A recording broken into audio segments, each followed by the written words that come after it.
CrossFit Naples here doing a coaching analysis on my bench press. And here you see a quick setup at 185, rocking out 5 reps here. What I really want to do is slow this down and talk about some mechanics that I typically use when setting up for the bench. It's very systematic. Every weightlifter has a system in how they set up. You want to create one for yourself and teach your athletes to create one for themselves as well. So the first thing that you see I'm going to do is I'm going to roll that bar down to the end of the J hook. This is to set that bar placement up appropriately as I come to lift it out off the rack. There I'm setting my thumbs out from the beginning of the knurling. So call it thumb width apart from the knurling or the shaved part of the bar. From here, I'm going to set my eyeballs underneath the bar, but I'm also going to, you see this as I lift my chest here, I'm actually doing here is I'm retracting my shoulder blades together, making a really strong contact point to press against the bench. It's going to create a great base for me to unload that bar.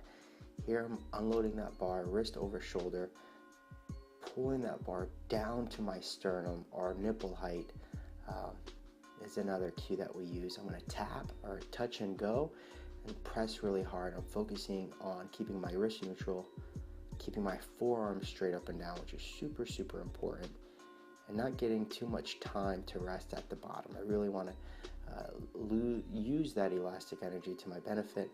I'm going to touch, get a little bit of bounce, and press. At the end, what I'm really thinking about is locking out my elbows or really squeezing my triceps. From that 50 to 60% of that movement at the top, I'm thinking only triceps. That beginning phase, pressing out really hard, and my chest is really puffed and it's really contracting. But that top piece, truly for me, is mostly elbow extension. So squeezing my triceps is an effective cue for me mentally to finish with a really strong lockout. So here we're picking up the weight a little bit. I think we're at 205 if I'm correct. There's a 15-pound bumpers on each side, some quarters in the middle. There's that setup, wrist over shoulders, touch and go. 1, 2, pressing really hard.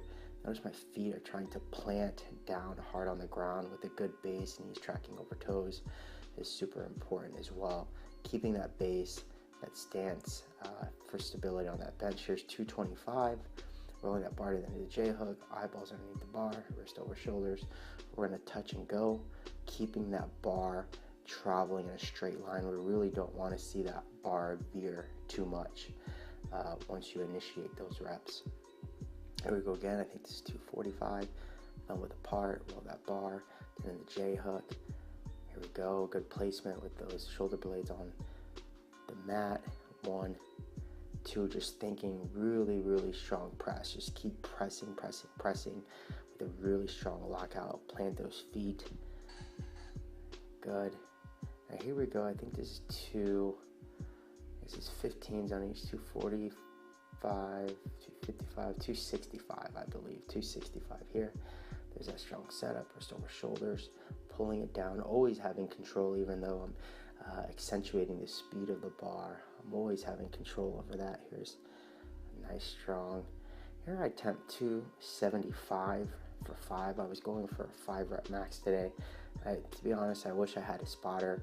I think I would have had a little bit more success, but